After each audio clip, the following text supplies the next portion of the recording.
हाँ जी दोस्तों, तो कैसे हैं आप सब। तो आज हम लोग जो चैप्टर स्टार्ट करेंगे उसका नाम है कॉस्ट। बहुत ही इंपॉर्टेंट चैप्टर है, बहुत ही इंपॉर्टेंट टॉपिक है। इसके अंदर मैं आप लोगों को पूरा का पूरा रिवाइज कराते हुए चलूंगा। एक क्वेश्चन में भी आपको दिक्कत नहीं आएगी, बस मेरे साथ साथ लिखते हुए चलना। कॉपी उठा लो, जो जो डायग्राम मैं आपको सिखाऊं उसको अपने हाथ से बनाते जाना और न्यूमेरिकल की प्रैक्टिस बहुत अच्छे से करना, आपको कहीं पर भी दिक्कत नहीं आएगी। चलिए स्टार्ट करते हैं। चैप्टर का नाम है कॉस्ट। अब कॉस्ट का मतलब क्या होता है? कॉस्ट का मतलब होता है लागत। सिंपल सी बात ध्यान से सुनना। किसी भी चीज को बनाने के लिए है ना, हमें ये चीजें जरूरी होती है। सबसे पहला लैंड, लेबर,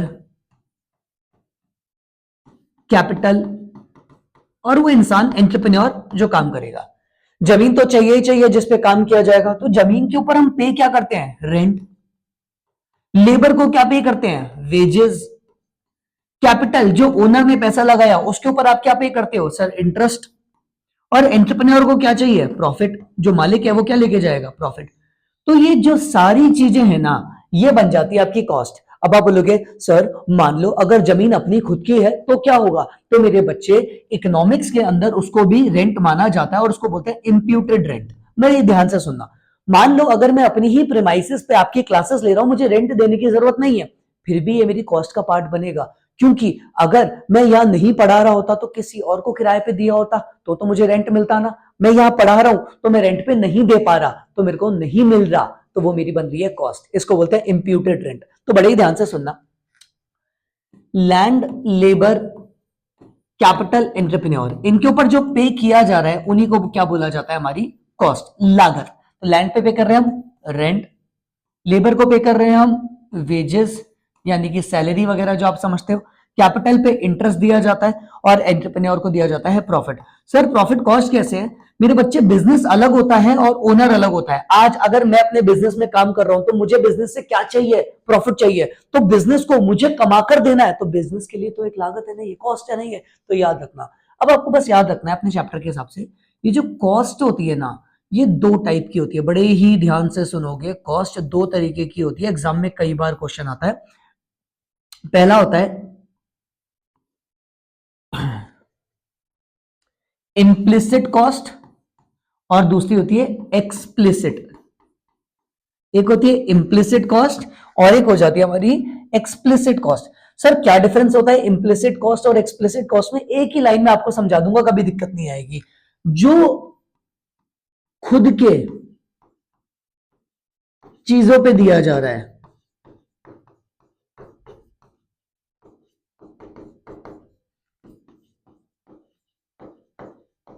जो खुद की चीजों पे दिया जा रहा है उसको क्या बोला जाता है? Implicit cost. और जो बाहर पे किया जाता है उसको बोला जाता है एक्सप्लिसिट कॉस्ट। सर एक बार वापस बता दोगे क्या होती है इम्प्लिसिट कॉस्ट और क्या होती है एक्सप्लिसिट कॉस्ट? बड़े ही ध्यान से सुनना वापस से।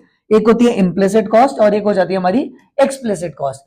जो खुद की चीजों पे दी जा रही है, जैसे मैं अपने ही घर में क्लासेस रिकॉर्ड कर रहा हूं, तो मुझे कोई रेंट पे करने की जरूरत नहीं है। पर अगर मैं अपने घर में क्लासेस रिकॉर्ड नहीं करता तो मैं इस एरिया को किसी और को किराए पे दे सकता, मुझे पैसा मिलता। नहीं मिल पा रहा, ये मेरी कॉस्ट है। बड़े ही ध्यान से सुनना। मैं अपने ही बच्चे को क्लासेस दे रहा हूं, मेरे ही बच्चे को क्लासेस दे रहा हूं, तो पैसे थोड़ी लूंगा, ऑब्वियसली बात है नहीं लूंगा। तो ये बन जाती है इंप्यूटेड कॉस्ट। कौन सी बन जाती है? Implicit cost. कौन सी बन जाती है? इम्प्लिसिट। सेल्फ यूनिट्स पे दिया जा रहा है, सेल्फ ओन पे दिया जा रहा है। जैसे मान लो मेरी बैग्स की फैक्ट्री है और मैं अपने लिए ही बैग ले आया, तो ये कौन सी कॉस्ट है? इम्प्लिसिट कॉस्ट है। मैं अपने ही बच्चे को पढ़ा रहा हूं, टीचर जब अपने बच्चे को पढ़ा रहे, इम्प्लिसिट कॉस्ट। लेकिन एक्सप्लिसिट कॉस्ट कौन सी होती है? जो बाहर से ली जा रही है। जैसे मैंने फर्नीचर खरीद लिया, हाँ तो मैं पे करके आया, तो जो भी पे करा। मैं तुम लोगों को पढ़ा रहा हूं तो तुमने मुझे पे करा, तो जो तुम मुझे पे कर रहे हो ये कौन सी कॉस्ट है? एक्सप्लिसिट कॉस्ट है। टीचर बाहर बच्चों को पढ़ा रही है, स्कूल के अंदर, इंस्टीट्यूट पे, तो ऑब्वियस सी बात है ये कौन सी एक्सप्लिसिट कॉस्ट, अपने ही बच्चे को पढ़ा रही है तो कौन सी कॉस्ट है, इम्प्लिसिट कॉस्ट। बोलो बात समझ में आया? Teacher is teaching his own child is implicit cost, teacher is teaching in school is explicit cost. अपने ही घर में पढ़ाना, किराया नहीं देना, इम्प्लिसिट कॉस्ट है, बाहर जाकर देना एक्सप्लिसिट कॉस्ट है। I am a chartered accountant, मैंने मेरे पापा को बता दिया कि आप कैसे टैक्स बचा सकते हो, तो उन्होंने मुझसे सर्विस ली तो मैं उनसे पे थोड़ी लूंगा, तो ये बन जाती है इम्प्लिसिट कॉस्ट। लेकिन है तो सही ना, क्योंकि अगर वो मुझे पे नहीं करते, मतलब मुझे तो नहीं कर रहे, लेकिन वो मेरे अलावा किसी और से लेते तो बाहर तो पे करना पड़ता ना, तो बच रही है ना। ये कॉस्ट को क्या बोला जाता है? Implicit cost. और बाहर वाली कौन सी हो जाती है? Explicit cost. हाँ जी सर, समझ में आया काफी हद तक, और आगे आ जाएगा धीरे धीरे, बिल्कुल सही। अब बड़े ही ध्यान से सुनना, क्या होता है, ये जो हमारी कॉस्ट होती है ना, ये दो एलिमेंट से बनती है। एक बनती है वेरिएबल कॉस्ट और एक बनती है फिक्स्ड कॉस्ट। अब ये वेरिएबल कॉस्ट क्या होती है और ये फिक्स्ड कॉस्ट क्या होती है, बड़े ही ध्यान से सुनना। वेरिएबल कॉस्ट वो है जो चेंज होती है,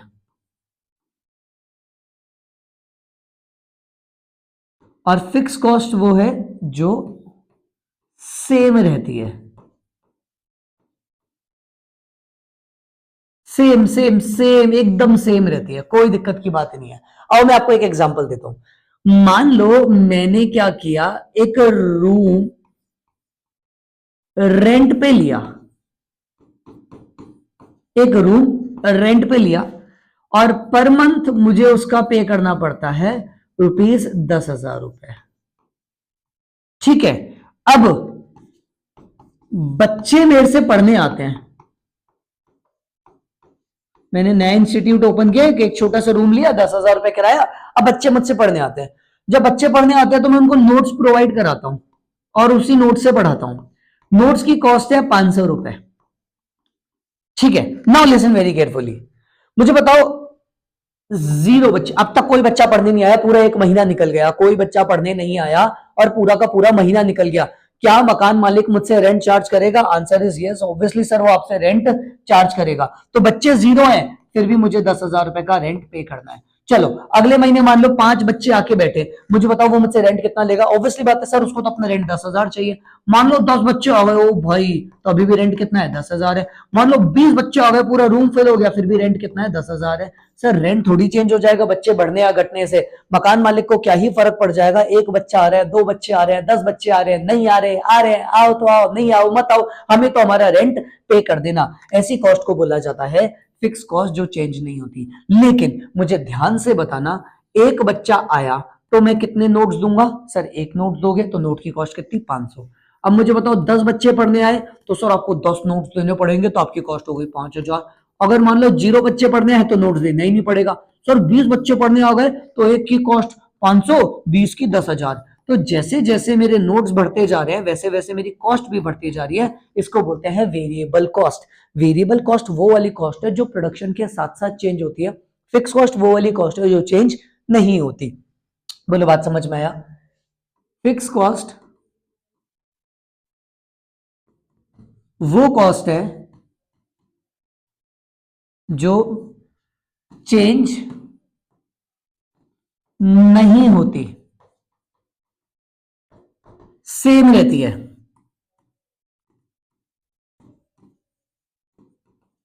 इवन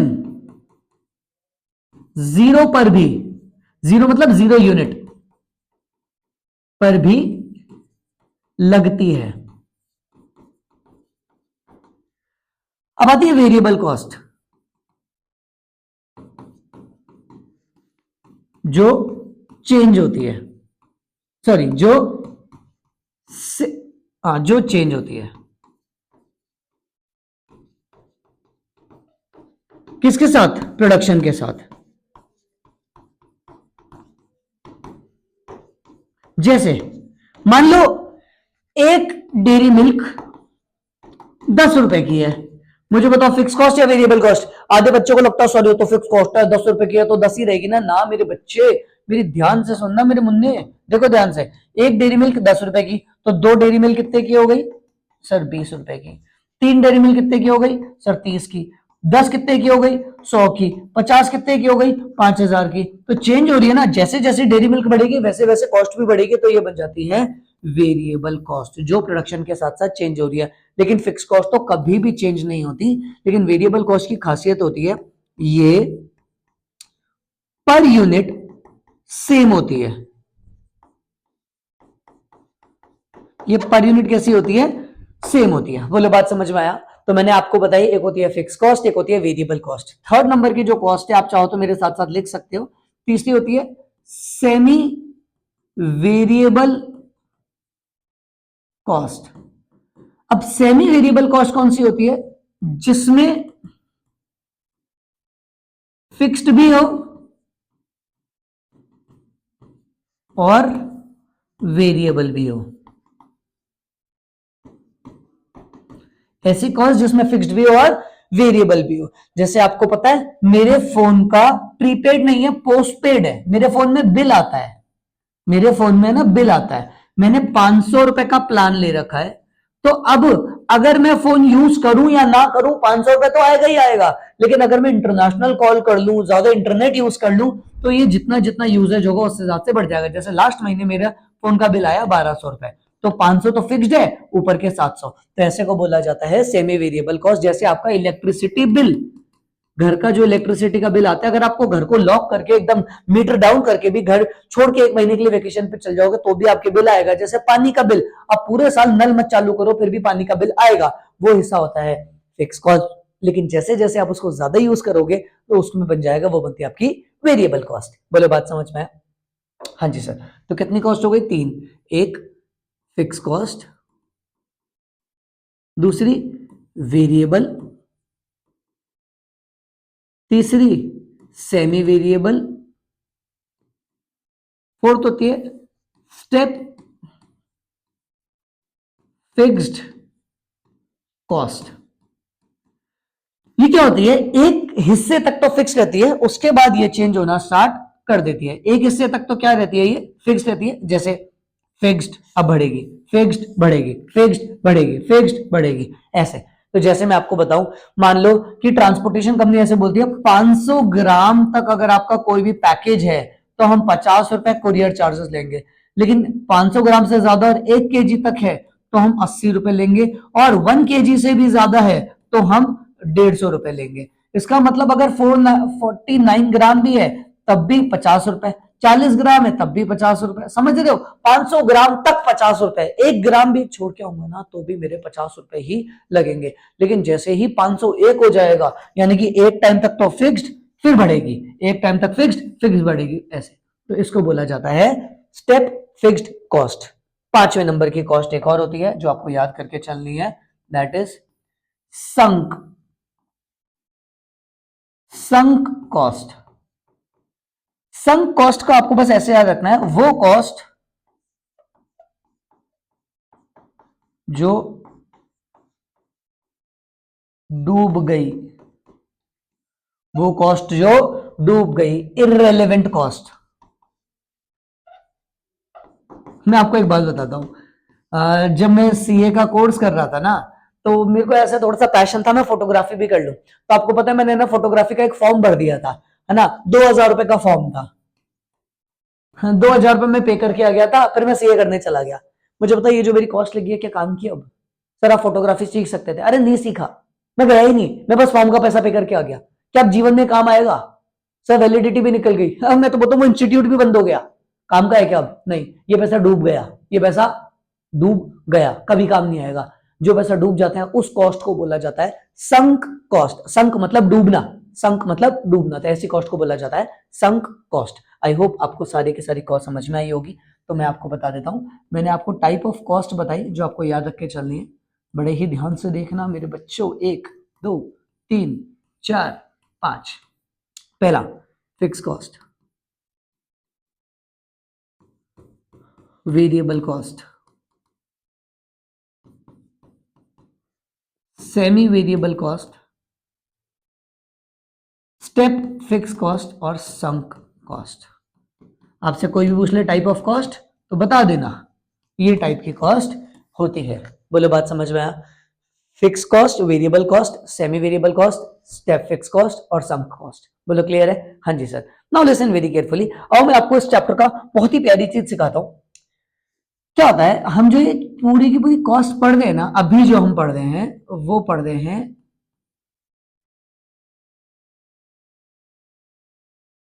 शॉर्ट रन में। सर क्या होता है ये शॉर्ट रन? तो ध्यान से सुनना। पीरियड तीन तरीके के होते हैं। वेरी शॉर्ट, फिर एक होता है शॉर्ट, फिर एक होता है लॉन्ग। देखो ध्यान से सुनना। क्या होता है वेरी शॉर्ट का? तो मतलब होता है तुरंत, अभी 10-12 दिन, है? 1-2 महीने, 6 महीने के अंदर अंदर, ये है वेरी शॉर्ट। शॉर्ट होता है 1 साल के अंदर अंदर, और 1 साल से ज्यादा है तो उसको बोलते हैं लॉन्ग। अब हमारे पास कॉस्ट दो तरीके की लग रही है, अभी अभी हमने बात करी। एक होती है फिक्स्ड और एक हो जाती है वेरिएबल। ध्यान से सुनना। फिक्स कॉस्ट और वेरिएबल कॉस्ट वेरी शॉर्ट में आप दोनों को ही चेंज नहीं कर सकते, ये फिक्स रहती है। तो टाइम ही नहीं इतना कि मैं चेंज कर लूं। ऑब्वियस सी बात है, बड़े ही ध्यान से सुनना। मैं जिस इंस्टीट्यूट में पढ़ा रहा हूं तो मैं धक्का देके जगह तो बड़ी नहीं कर सकता, लेकिन बेंचेस बढ़ा सकता हूं। लेकिन एक आध दिन में तो बेंचें भी नहीं बढ़ेंगी, है ना? तो दोनों फिक्स रहती है। लेकिन अगर अपन बात करें शॉर्ट रन की, तो शॉर्ट रन में जिसमें हम बात कर रहे हैं, तो फिक्स कॉस्ट तो फिक्स रहती है और वेरिएबल कॉस्ट चेंज होती है। लेकिन अगर अपन बात करें लॉन्ग रन की, तो लॉन्ग रन में तो दोनों ही चेंज हो सकते हैं, चाहे फिक्स कॉस्ट हो चाहे वेरिएबल। 5 साल बाद तो मैं पड़ोस वाली बिल्डिंग भी खरीद लूंगा, ये दीवार तोड़वा के दोनों को मिलवा दूंगा। तो लॉन्ग रन में तो दोनों ही चेंज हो सकते हैं। लेकिन हम जिसकी बात कर रहे हैं, यानी कि किसकी, हमें अभी पूरा का पूरा ये देखना है, ये पार्ट। और ये पार्ट क्या बोलता है हमारा? सर ये पार्ट बोलता है कि फिक्स फैक्टर फिक्स रहेंगे और वेरिएबल फैक्टर चेंज हो। ओके सर, हम समझ चुके हैं। ये तो आपका पूरा बेस तैयार कर दिया मैंने, जहां से आप पूरी की पूरी कॉस्ट को पढ़ के चलोगे। आइए एक छोटी सी चीज देखते हैं इस क्लास के अंदर। क्या होता है, देखो ध्यान से सुनना। ये है पीस ऑफ लैंड। तो हम शॉर्ट रन की बात कर रहे हैं, तो लैंड तो कभी चेंज होगी नहीं।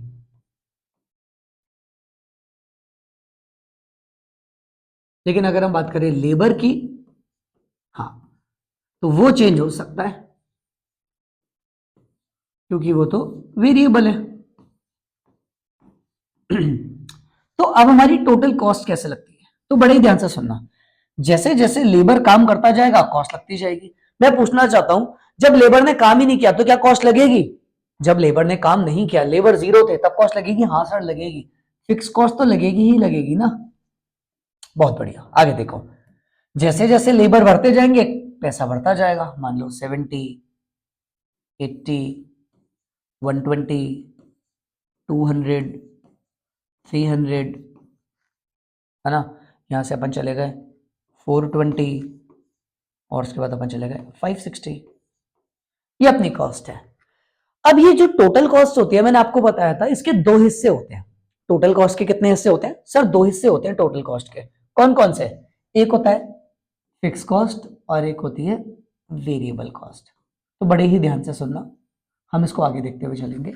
इसको बोलते हैं पहले टीएफसी और एक बोलते हैं टीवीसी। सर ये क्या होता है टीएफसी और टीवीसी?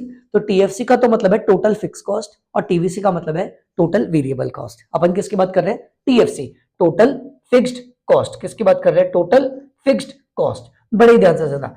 ऐसी कॉस्ट है जो जीरो पे लग रही है, क्योंकि जीरो पे लेबर को तो कुछ पे होगा नहीं, तो सारी की सारी कॉस्ट कौन सी होती? Fix cost. तो ये जो टोटल कॉस्ट है दो हिस्सों से बनी हुई है, तो हमने बात करी फिक्स कॉस्ट। अब फिक्स कॉस्ट की खासियत क्या होती है मेरे बच्चे? वो एक बार जो है वो हमेशा सेम रहेगी, फिक्स कॉस्ट कभी भी चेंज नहीं होती। तो इस पे भी 50, इधर भी 50, 50, 50, 50, इधर भी 50, इधर भी 50, इधर भी 50। तो ये तो हो गई आपकी टीएफसी। अब टोटल कॉस्ट में से मान लो ये मेरी टोटल कॉस्ट है, और अगर इसमें से फिक्स वाला पोर्शन हटा दूं, फिक्स वाला, तो जो बच जाएगा वो कौन सा है? वेरिएबल।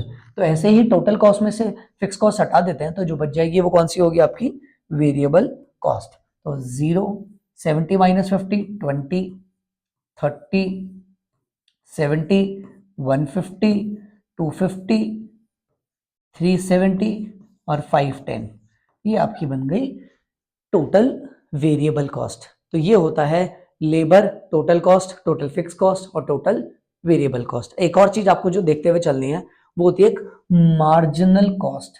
पता है मार्जिनल कॉस्ट क्या होती है? मार्जिनल का मतलब ही होता है, मार्जिनल का मतलब ही होता है चेंज। मार्जिनल का मतलब ही क्या होता है? Change in the cost. Cost में अगर चेंज आ रहा है तो उसको क्या बोला जाएगा? Marginal cost. चेंज आ रहा है किसके अंदर? कॉस्ट के अंदर, तो उसको बोला जाएगा। तो इधर देखना 50, इसको हम हटा देते हैं, 0 पे तो नहीं लिखेंगे, लेकिन देखो अब ये कॉस्ट 50 से कितनी हो रही है? 70। चेंज कितने का? 20 का, यहां लिखेंगे 20। 70 से कितनी हो रही है? 80। चेंज कितने का? 10 का। मैंने कहा था मार्जिनल का मतलब ही क्या है? चेंज। 120 और 80 में चेंज 40, इधर 80। चेंज देखना है हमें, कितना बदलाव आ रहा है? 100। यानी कि इस वैल्यू में से ऊपर वाली को माइनस कर दो। अब देखो 420 में से 300 को माइनस कर दो, 120। अब देखो 560 में से इसको माइनस कर दो, 140। ये आपका बैठ गया मार्जिनल कॉस्ट। आई होप आपको समझ में आया होगा कि हमने इसको किस तरीके से किया है। ठीक है, अगली क्लास के अंदर हम लोग और डिटेल में चलेंगे, जहां पे मैं आपको एवीसी, एएफसी, टीवीसी और इन सबके ग्राफ बनाकर सिखाऊंगा। जितना मैंने आपको कराया प्लीज इसको कॉपी में नोट कर लीजिए और अगली क्लास का वेट करिए। अगली क्लास के अंदर अंदर अपन पूरा का पूरा चैप्टर डिटेल में, पहले का रिविजन, आगे क्या होना है, कैसे होना है, सब कुछ कंप्लीट करके चलेंगे।